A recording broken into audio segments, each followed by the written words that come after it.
Next topic. We talk a lot about marriages and family. Dean is married, Rob's married, I am a singer. Hey, ready to mingle.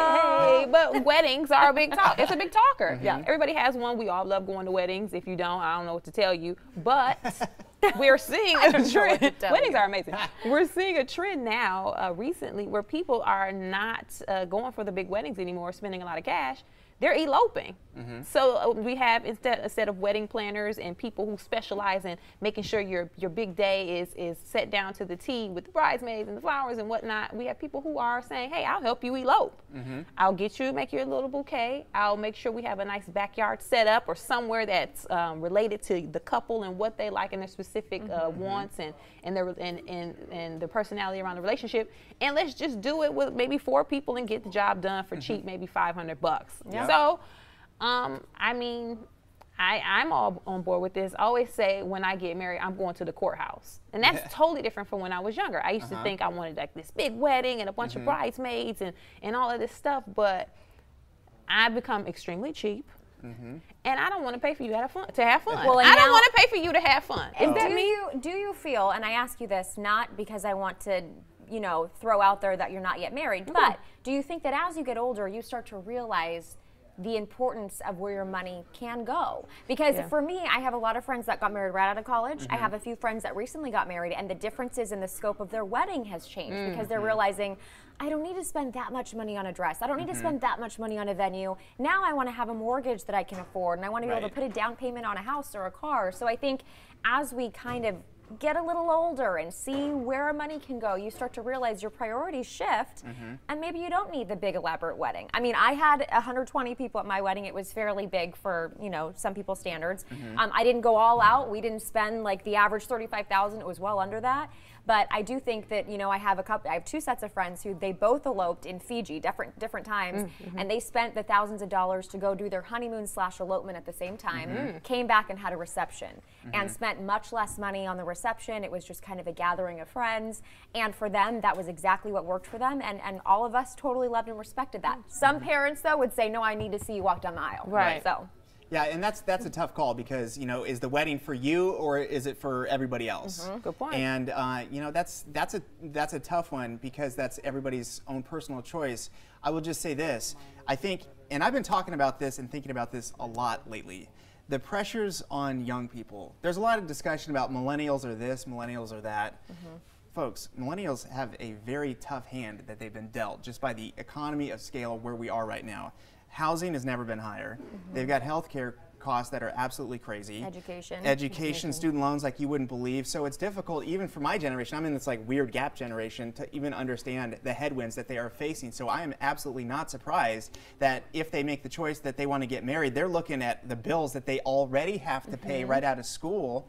And they're just saying, I'm not going to add 30 grand more to this. In fact, if mom and dad want to help out, we'll use that to pay off some credit card debt or student loan debt or what have you, and then we'll just take a little chunk and go do our own thing because they are trying to be smarter because what other options do they have?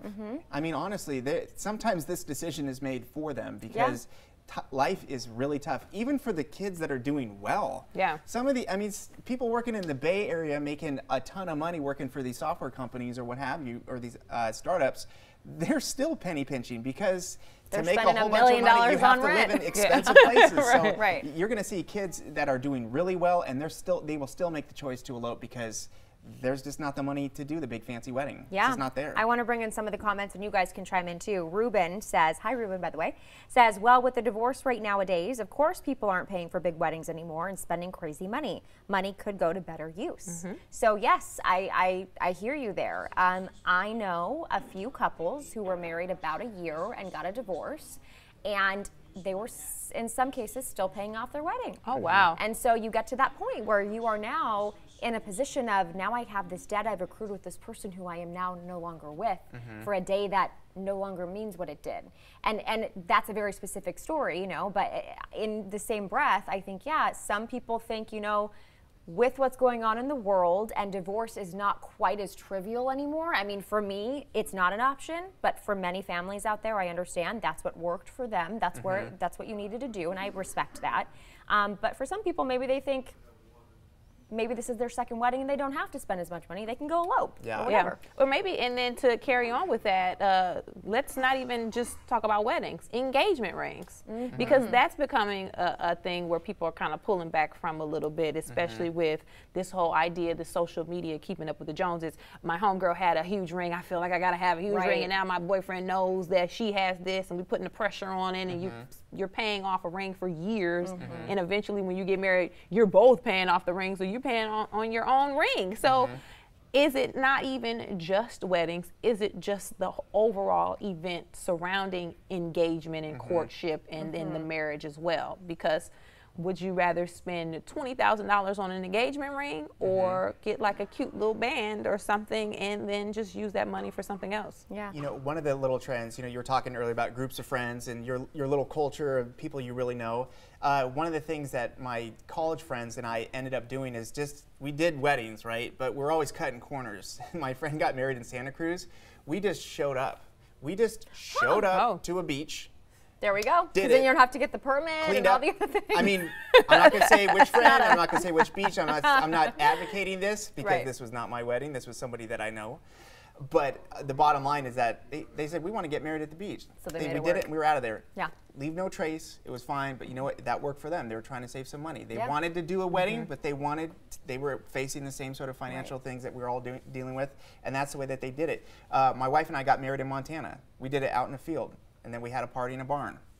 We paid extra money to clean out the barn, so it was a nice barn, right? But like a real legit horse barn, not your photo op not the barn. ones that are meant now just for weddings. Yeah, exactly, exactly. Where the back of the barn is all set up for catering permanently. This is a real horse barn. But anyway, the point of it is that we didn't have a lot of money. We had to wait an entire year before we could both afford and had the time off to do our honeymoon. So there's different ways that you can do it. If you feel pressure that you have to have the big fancy wedding, and then your other option is, well, let's just elope. This is too much. There's stuff in between. You can cut corners. You can save money here and there. You can do it your own way. I mean, it's not. You don't have to do what everybody else did. You don't have to do what your parents did or your friends did. You get to choose all that stuff. And how Cornelia mentioned keeping up with the Joneses, in this world of Pinterest where people are sharing their bride hair and their bridesmaids dresses and all the different things and all the accessories and intricacies that you have at a wedding. I mean, you feel in many cases like, well, are they going to compare my wedding to that person's wedding if I don't have all those things? One thing I will say, I did a lot of things on the cheap for my wedding, DIY stuff. If you want any questions or have questions, let me know, because we did a lot of things on our own. I knew someone who was a florist. We bought them in bulk and put them together day of. Costco has flowers. I mean, you can save thousands on floral arrangements doing it that way. But also, they talk about honeymoon funds now. Rather, if you already live together and you have all the stuff that you've acquired together, some people can't afford a honeymoon, and so what they do is they actually have their guests contribute to a honey fund where you can still itemize things you want to do. You can have things, you can have 10 people pay $20 toward one thing. That way it's not someone buying a $400 hotel room. You can have everyone contribute $20.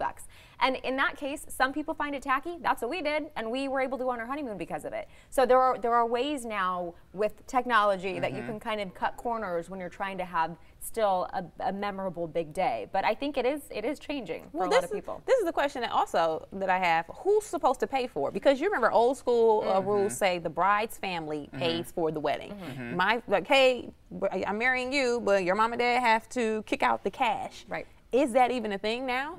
Because I mean, now I'm hearing more so that the people getting married are like, man, we got to foot the cost, and the parents are like, I don't know what to tell you. Right. So is that even still a thing? And the way that the weddings work nowadays is that you have to put a lot of money in up front, and you have to book things out a year in advance. So even if the parents say, we'll give you a couple thousand in a couple months, things need to be booked and paid for well in advance. And so I know for me and my husband, about 80% of the cost was from us. We got a little bit of surprise help toward the end, but things had already needed to be paid for by that point. And so, a lot of my friends are paying for their own weddings. It's not as much fronted by the family anymore. So I want to advocate just one thing too. If for us, for my wife and I, we're in a position where we end up going to a lot of weddings just from a side thing, but witnessing. I know it's expensive and there's ways you can cut corners, but having everybody in the room Yeah. There is something pretty powerful about that. And I will tell you, every time I witness this, the father-daughter dance, Oh. I cry every single time. And I don't know some of these people very well at all, but it's just, there's just something about tradition and some of these moments, and you see, you know, like the anniversary dance, and then, you know, people go away, and then the two people are, you know, they've been married for 60 years and they're still kind of dancing, and you know, you don't even know these people, but you just, there's something about a big wedding with people. Yeah. It doesn't have to be expensive. Yeah. But getting everybody in a room. Everyone together. Because when else does that happen? Yeah. I did a first look with my dad, and I was a wreck.